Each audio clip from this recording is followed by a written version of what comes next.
اللہم صلی علی سیدنا و مولانا محمد وعلی آل سیدنا و مولانا محمد و بارک وسلم۔ بھئی یہ وقت اب اللہ سے مانگنے کا ہے۔ حدیث پاک میں آیا ہے کہ روزہ دار جب روزہ افطار کرتا ہے اس وقت اس کی دعا کو قبول کیا جاتا ہے، قبول ہوتی ہے دعا۔ اور فرمایا عادل بادشاہ کی دعا اللہ پاک قبول فرماتے ہیں۔ اس طرح مظلوم کی دعا کو اللہ پاک قبول کرتے ہیں۔ کسی آدمی نے کسی پہ ظلم کیا ہے، وہ کچھ نہیں کر سکتا، اللہ کے سامنے روتا ہے، تو اللہ جل جلالہ اس کی دعا کو قبول فرماتے ہیں اور فرماتے ہیں میں تیری مدد کروں گا، کسی مسلط کی وجہ سے دیر ہو جائے تو اور بات ہے، ورنہ تیری مدد میں کروں گا۔ اس لیے کسی بزرگ اللہ والے نے فرمایا ہے کہ مظلوم کی بد دعا اس کی دعا کو اللہ پاک واسطے سے نہیں بلکہ براہ راست سنتے ہیں، خود ہی اس کا استقبال کرتے ہیں۔ تو اللہ سے مانگنا چاہیے۔ اب ہم مانگنا بھی بھول گئے کہ اے اللہ ہمیں نیک بنا دے، کچھ چاہتا ہے؟ جب اللہ پاک ہمیں نیک بنائیں گے تو ہمارے لیے نیکی کرنا آسان کر دیں گے۔ شریعت ہماری طبیعت بن جائے گی۔ جب اللہ پاک کسی کو اپنا بنانا چاہتے ہیں تو اپنا راستہ اس کے لیے آسان کر دیتے ہیں، کسی کو بھیج دیتے ہیں، اللہ کی قبولیت کی گھڑیاں ہوتی ہیں۔ حضرت ذوالنون مصری رحمۃ اللہ علیہ، سب کہہ دو رحمۃ اللہ علیہ، یہ بڑے بزرگوں میں سے ہوئے ہیں، اولیاء اللہ کی فہرست جہاں ہوتی ہے ان کا بھی نام آتا ہے۔ فرماتے ہیں کہ میں ایک مرتبہ دریا پہ کپڑے دھو رہا تھا۔ حضرت ذوالنون مصری رحمۃ اللہ علیہ، سب کہہ دو رحمۃ اللہ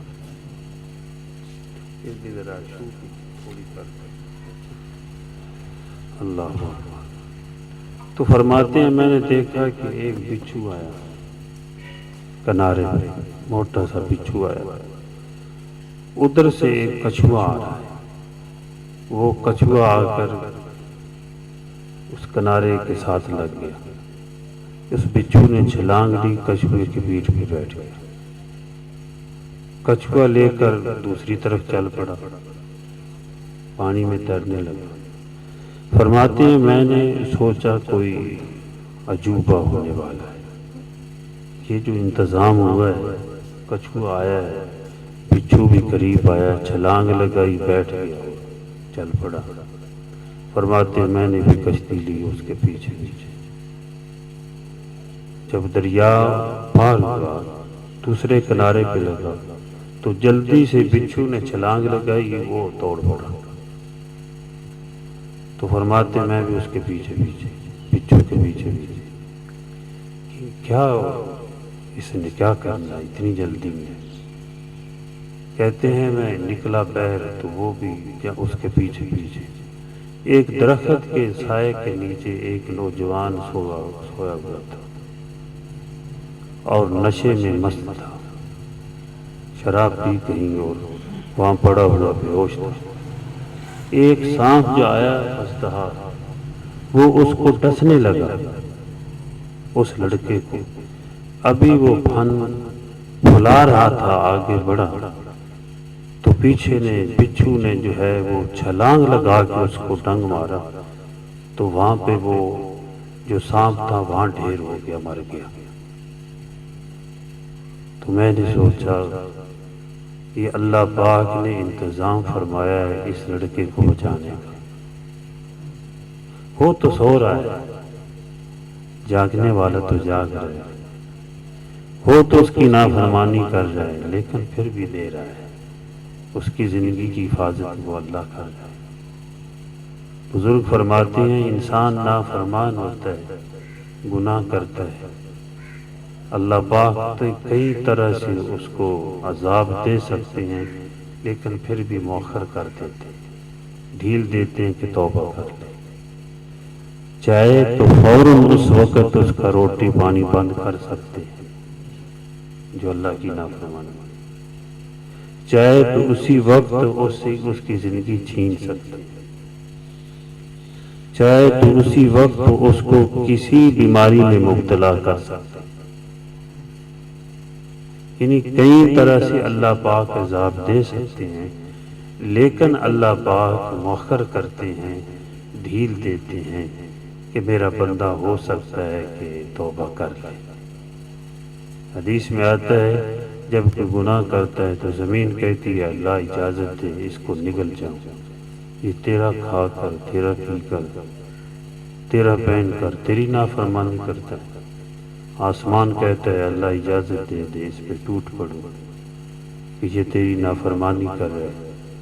اللہ پاک فرماتے ہیں تم نے اس کو پیدا کیا ہے،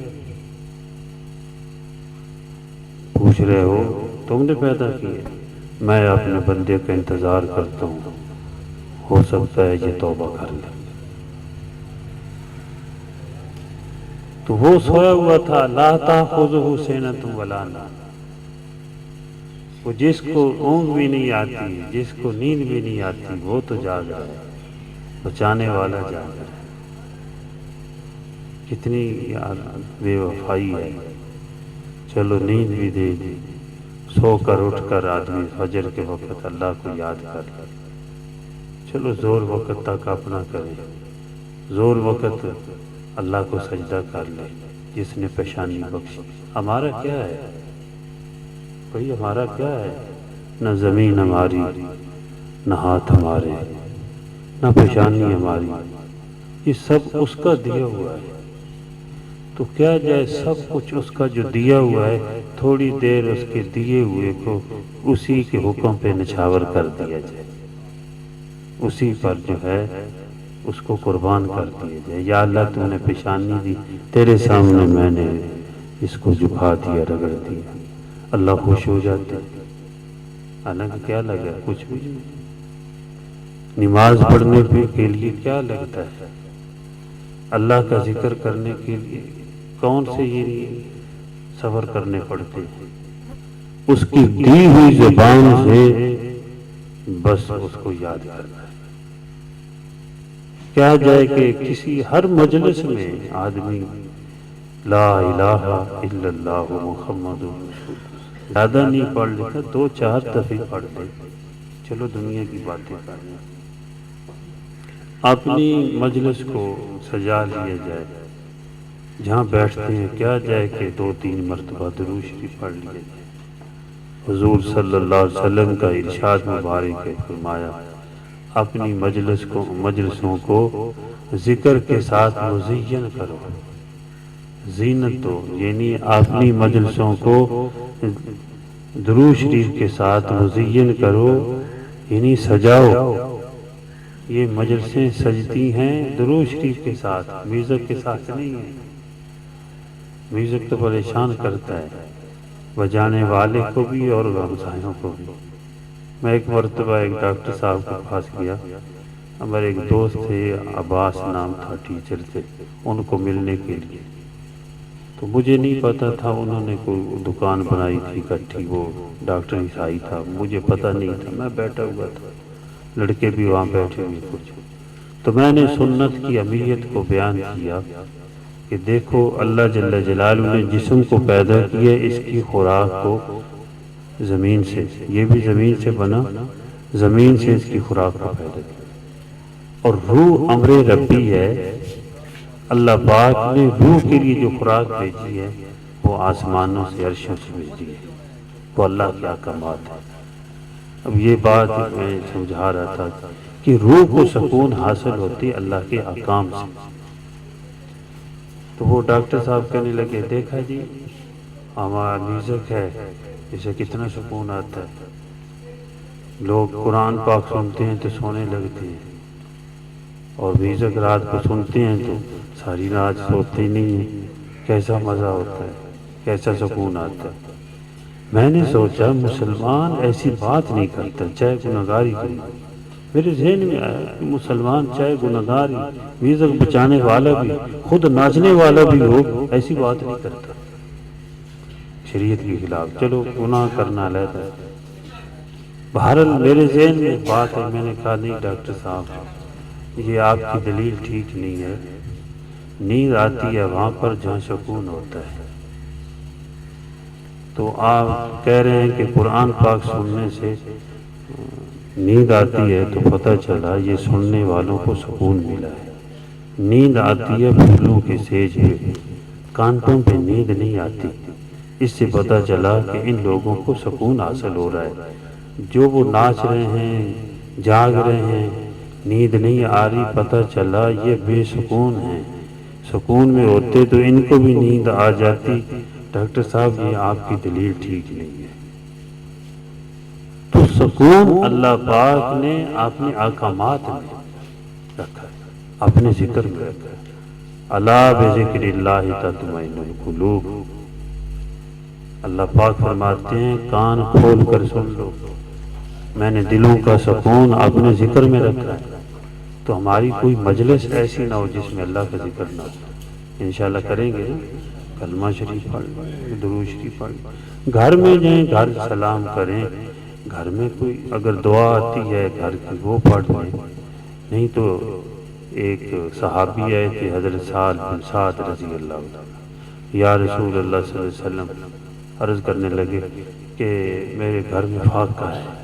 تو فرمایا جب گھر میں جاؤ گھر والوں کو سلام کرو اور پھر درود شریف پڑھو صلی اللہ علی محمد.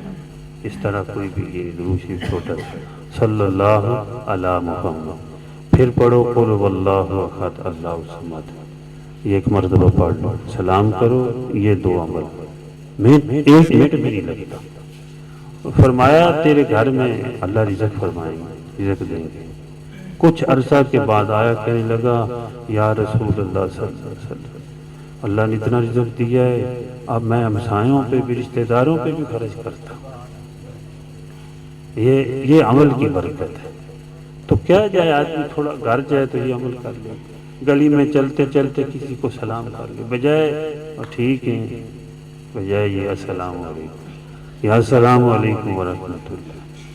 بھائی کیا حال ہے؟ اس سے محبتوں کا نور پھیلے گا. وقت نہیں ہے کہ سلام سے کتنی برکات ہے. جس ماحول میں سلام ہوگا، جس گھر میں، جن گلیوں میں ایک دوسرے کو سلام ہوگا، یقین کریں وہاں جنت کا ایک نظام نظر آئے گا. جنت میں کیا ہوگا؟ قیل سلاما سلاما. اللہ کا قرآن فرماتا ہے کہ وہاں ایک سلامتی ایک دوسرے کو سلام دے رہے ہیں، خدام بھی اور جنت بھی. اللہ پاک بھی ایک وقت آئے گا فرمائیں گے السلام علیکم یا اہل الجنہ، اور جنت والوں السلام علیکم. تو جنت والے یہ نہیں کہیں گے کہ وعلیکم السلام، کیونکہ اللہ کو دعاؤں کی ضرورت نہیں ہے. جنت والے کہیں گے الحمدللہ رب العالمین. یہ جواب ہوگا اہل جنت. اللہ پاک کو سلام جب اللہ سلام.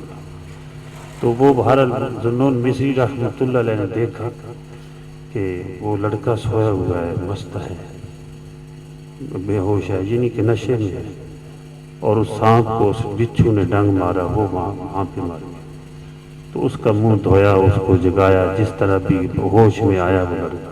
اس نے کہا اللہ اکبر، تو سویا ہوا تھا، وہ تیرا مالک تیری حفاظت کر رہا تھا، تو اللہ کی نافرمانی کر کے سو چکا تھا. دیکھ یہ سانپ تجھے ڈسنے کے لیے آیا تھا، یہ بچھو اللہ نے بھیجا، اس کو ختم کرا دیا اور تجھے بچا لیا.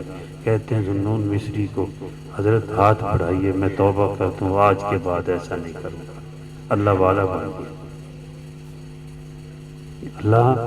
اللہ پاک کے ساتھ لو لگا لی. ایسے بھی لڑکے ہوتے ہیں تو آدمی جوانی کے اندر پھر اللہ کو یاد کرے، اللہ بڑی خوش ہوتی ہے. وہ شیخ سعدی رحمۃ اللہ علیہ فرماتے ہیں، سب کہہ دو رحمۃ اللہ، وقت پیری گرگ ظالم می شود پرہیزگار. در جوانی توبہ کردن شیوائے پیغمبری. فرماتے ہیں بوڑھا شیر بھی ہو جائے توبہ کر لیتا ہے، منہ میں دانت نہیں رہتا پھر شکار کیا کرے گا. فرمایا کہ جوانی کے اندر توبہ کرنا یہ پیغمبروں کا طریقہ ہے، یہ ان کا راستہ ہے. تو اس لیے ہمیں چاہیے بھائی ہم اللہ سے مانگ لیا کریں. یہ وقت ہوتا ہے قبولیت کا کہ اے اللہ ہمیں بھی نیک بنا دے، ہمارے آل و عیال کو بھی نیک بنا دے، ہمارے محلے والوں کو بھی نیک بنا دے، ہمارے علاقے والوں کو بھی یا اللہ نیکی والا بنا دے، پوری دنیا کے مسلمانوں کو نیک اعمال کرنے والا بنا دیجیے. اے اللہ پوری دنیا کے کافروں کو ہدایت نصیب فرمائیے. بھائی معاشرے میں نیکی ہوگی تو سکون ہوگا، ورنہ نیکی سے دور انسان ہو تو انسان نہیں درندہ ہوتا ہے. یہ انسان کی شکل میں درندہ ہوتا ہے، اور کتنا یہ درندہ کتنے لوگوں کو عزتوں کو چیر پھاڑ دیتا ہے اور کتنے لوگوں کو پریشان کرتا ہے، خود بھی پریشان ہوتا ہے، دوسروں کو بھی پریشان کرتا ہے. اور معاشرے میں جہاں دین نہیں ہے وہاں دیکھ لو یہ ایک دوسرے سے دشمنی. جہاں دین ہوگا دوستیاں ہوں.